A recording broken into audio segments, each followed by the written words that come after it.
Well, as Gogo has said, my name is Inma. I'm from Spain, from Valencia, actually very close to the Mediterranean. I have seen that there is a college from Elche, so hi. And hi to all the schools that are listening. And I don't have any slides. So don't worry if you don't see any slides, because I don't have any. And I'm a social scientist, and my presentation, which I have titled Researchers Investigate, but Who Investigates Researchers, is very related to what I do. Um, what I do would be called sociology of science, and that means that I study the behavior of researchers like Sarah or Angeli or the rest of the scientists here, like Gogo, for instance. She's been a researcher, and that's mainly my what I do.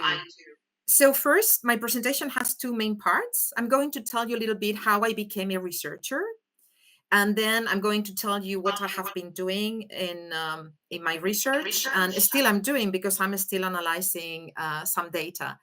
So first of all, how I became a researcher, it's I would say it was in a very non-planned way.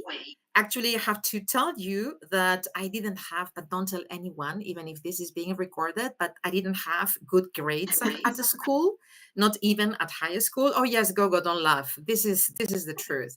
It doesn't mean that I didn't work. I worked a lot, but I have to tell you that I wasn't motivated. I wasn't motivated at the school. Don't ask me why. And then actually, when I finished high school, I decided to do vocational training. I told myself, I don't want to go to the university because I'm not highly motivated to spend there 3, 4, 5 years of my life doing what? I didn't know what to do. So I decided to do vocational training, and I trained to become a secretary, to help others in an organization to do their jobs. But then when I was 30 years old, so 30 years old, I discovered some studies at the university that I really liked. It was information science, library and information science. And I said, wow, this is for me. I love this because I love managing information and documents. So I started to do that. At that moment, I had 3 kids already. It was really hard. The first 3 years, I wasn't working, but then the 2 last years of my undergrad of information science at the UPV, Universidad Politécnica de Valencia, I was also working. So it was really, really hard, but I don't know why. Well, I think I know why. I had very good grades. And it's because I was really motivated to do that. So I think that motivation is very important, but be patient. If you are not motivated at some point of your life, be patient, because if you do things, at the end you will find things to be motivated enough to work hard. So then I decided that I wanted to keep studying, and I applied for a Fulbright scholarship in US, funded by the US government. And despite many people were telling me, Inma, you won't get it. They are very hard to get. I didn't hear to those people. I didn't listen to them, and I applied. And actually, I got it. So I did my master's, a 2-year master's in US in information science. And then when I come back, of course, I wanted to keep studying. And what did I did? A PhD. But then I changed a little bit my topic, and moving from information science, I moved to sociology of science, and that's where my actual work comes. And also, believe it or not, I applied for a Marie Curie. Also, everyone was telling me, Inma, you won't get it. That's very hard to get. But I got it. And you know what? I also got 100 points, which is the maximum grade that you can have in a Marie Curie. So I can't still believe it. My skin is going like, yeah, every time I repeat this. So this is to show you that we are scientists, are very normal people. We have a life like Sahara that has also 3 kids. We have problems, we have challenges, but we love what we do. But sometimes it's hard to find something that you love.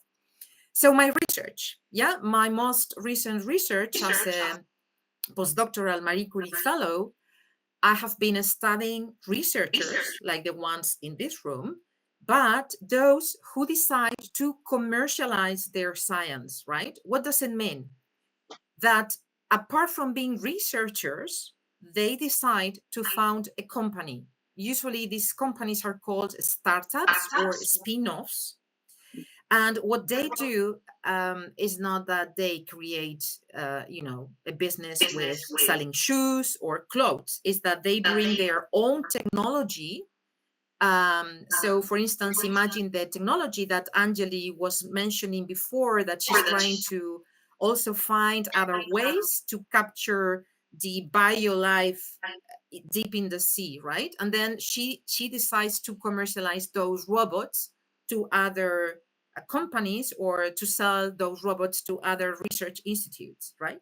So I'm looking at why these researchers do this and how they do it. What's the process, how they just started, how they decided that I'm studying micro robots to make less invasive, for instance. Not my case, I'm telling you another case that I studied, less invasive nano robots. So why I decide to commercialize that, right? To sell to hospitals and to other research institutions. And why this is important? It is important because it's very important that technology, and not only technology, right? Because also scientists from social sciences and humanities commercialize their knowledge, they sell their knowledge. It's very important because it's a way to transfer what we do, right, at research institutions and universities, and return that investment that governments do in research to society, right? And I have been studying this in Germany. So my Marie Curie has been at the University of Stuttgart, at the Institute of Entrepreneurship and Innovation Science at the University of Stuttgart. And yeah, that's basically, I have been interviewing them, asking them, also looking at the websites of many universities in Germany, to see how the programs that they create and the training programs to train scientists to become entrepreneurs, right? To be able to commercialize their science. So that's basically, I will leave this here, but I want to give you some kind of messages that I think they are important when you are at the school and high school. And as one is, don't listen to those people who tell you you cannot, because you can. And what we believe becomes reality. If we believe that we cannot do something, we won't even try. If we believe we can, we will do it, right? And another thing that I wanted to tell you is that, when I was at school, I was very frustrated because I saw some of my other colleagues go into the university, and yeah, I want to become this, and I didn't know what I wanted to become. It took me a while, but my recommendation is try things out as I did. I didn't stop doing things. I was studying languages. I tried other things, and then until I discovered what I wanted to do, but I was prepared to go to the university, right? So don't get frustrated if you don't have a passion, because passion sometimes don't, well, I think most of the times doesn't come like that. Passion comes after hard work.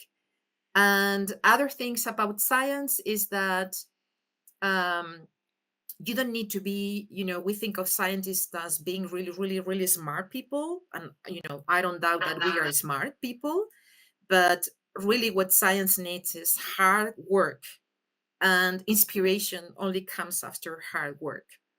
So that's my talk. I don't know if I'm within the time, Gogo. But that's what I wanted to share with you. I hope that you have enjoyed it.